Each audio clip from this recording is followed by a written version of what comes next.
Assalamualaikum warahmatullahi wabarakatuh. Alhamdulillahilladzi kataba alaina bi siyami syahri Ramadan. Wassalatu wassalamu ala Rasulillah wa ala alihi wa ashabihi wa mawala. La haula wa la quwata illa billah. Subhanaka la ilma lana illa ma 'allamtana innaka antal alimul hakim. Insan KPK dimanapun berada, alhamdulillah Allah menakdirkan kita untuk sampai di bulan Ramadan.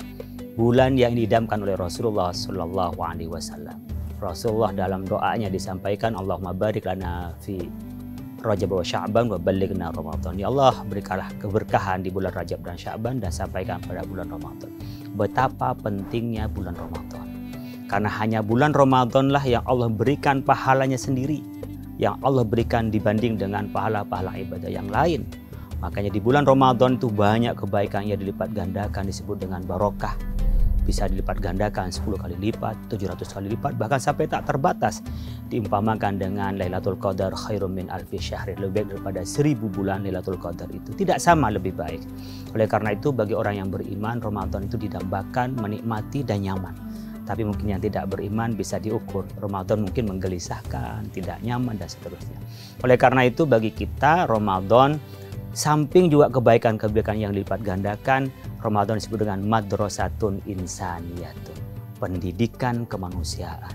Oleh karena itu insan KPK dimanapun berada untuk menjadi insan kamil, manusia yang sempurna, di antara sekolahnya, pelatihannya, training ada di bulan Ramadan.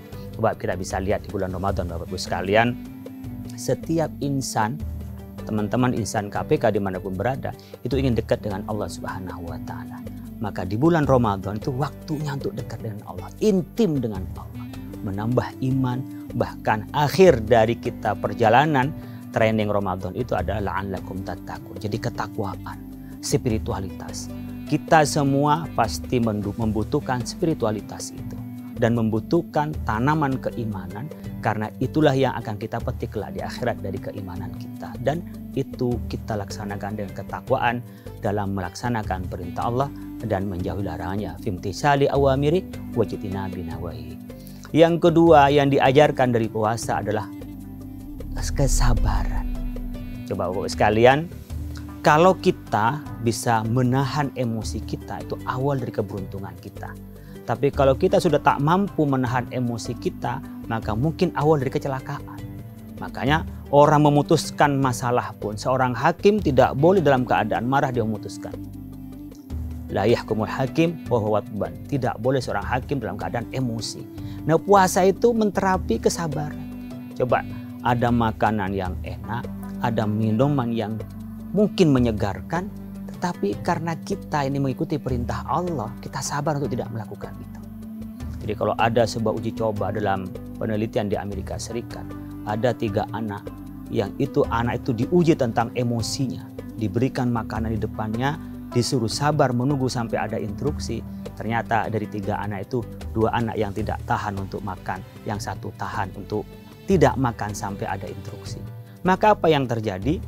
Kelak pada masa dewasanya, anak yang mampu menahan emosi, mampu menjaga tentang kesabarannya tadi, maka dia yang lebih sukses dalam menjalani kehidupan. Banyak kita amburadul, banyak kita ada masalah hanya karena kita tidak mampu menahan emosi. Yang kedua, pendidikan karakter bagi kita semua, apalagi buat anak-anak. Untuk mendidik karakter baiknya anak kita adalah kedisiplinan. Bapak Ibu sekalian, saya sering mengkelakar dan bercanda. Umat Islam itu di mana-mana rata-rata kurang disiplin. Kalau dibandingkan dengan Jepang, coba bagaimana Jepang itu transportasinya itu yang disiplin tepat waktu, rapat tepat waktu, bekerja tepat waktu. Tapi kalau kita kan sering terlambat karena alasan untuk mengejar waktu itu karena macet. Tetapi ada yang selalu tepat waktu umat Islam. Kapan? Saat buka puasa. Jadi hampir semua di antara kita ini yang berpuasa tidak ada yang terlambat untuk buka puasa. Kalau saya yang biasa aktif di Jakarta itu diundang untuk ngisi buka puasa bersama. Ketika orang-orang itu nyampe pada maghrib, dia pasti meleper semua. Berhenti semua untuk berbuka puasa. Bahkan disiapkan untuk berangkat itu sehingga bisa berbuka di tempat tujuan itu. Dan tidak ada yang mau melambatkan untuk buka puasa. Seandainya umat Islam dimanapun berada, karakter yang tepat waktu dan disiplin itu insya Allah lebih maju. Karena apa? Karena dengan menghormati waktu dan disiplin itulah sebenarnya karakter hidup kita untuk berhasil. Di mana-mana negara maju adalah negara yang disiplin. Di mana negara-negara yang terbelakang biasanya tidak punya disiplin. Puasa mengajarkan itu. Saat kita berbuka tidak boleh terlambat, bahkan makruh.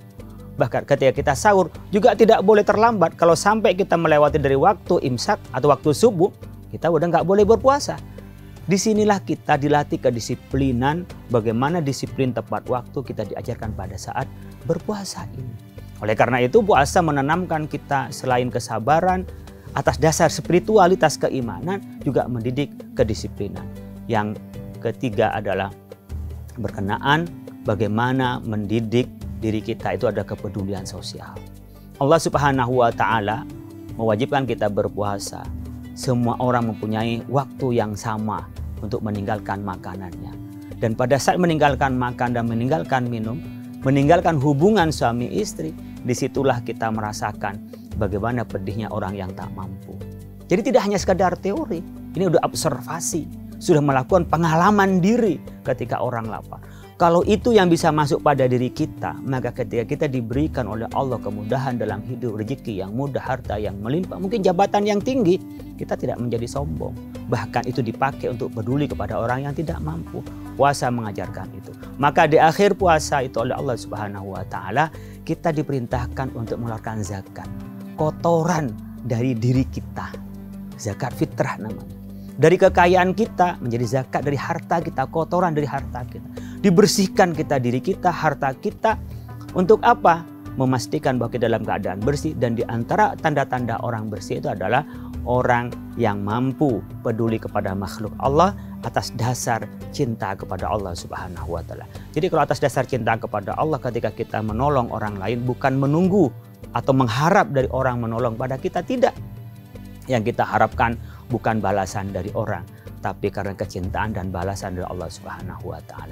Sehingga ketika kita bisa ada kepedulian sosial yang kita ada pada masyarakat yang beriman, bertakwa, kemudian dia punya disiplin, punya kesabaran, saling bersamaan dia menjadi orang yang bermanfaat kepada makhluk Allah. Dan tanda-tanda hidup sukses itu adalah orang yang bisa banyak memberi manfaat kepada orang lain.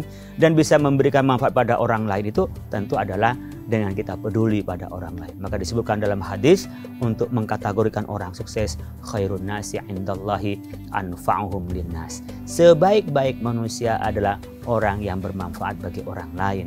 Oleh karena itu puasa ini bisa kita ukur diterima atau tidak diterimanya, tinggal kita lihat. Kalau setelah bulan Ramadan nanti ketakwaan kita meningkat, kesabaran kita meningkat, kedisiplinan kita juga meningkat, kepedulian kita, empati kita kepada orang lain meningkat, sehingga kita menjadi orang yang bermanfaat, itu tanda-tanda puasa kita diterima. Oleh karena itu momentum bulan puasa itu, momentum ini bisa digunakan sebagai training diri, memaksimalkan dari kehidupan ini dengan latihan yang namanya Ramadan. Disebut dengan madrasatun insaniyah. Insan KPK dimanapun berada, mudah-mudahan puasa kita dilancarkan oleh Allah Subhanahu wa Ta'ala dan diterima oleh Allah Subhanahu wa Ta'ala, dan diri kita, karakter kita dapat terbentuk dengan cara kita menjalankan ibadah puasa. Terima kasih, kurang lebihnya mohon maaf. Wallahul muwaffiq ila aqwamit thoriq. Ihdinas siratal mustaqim. Assalamualaikum warahmatullahi wabarakatuh.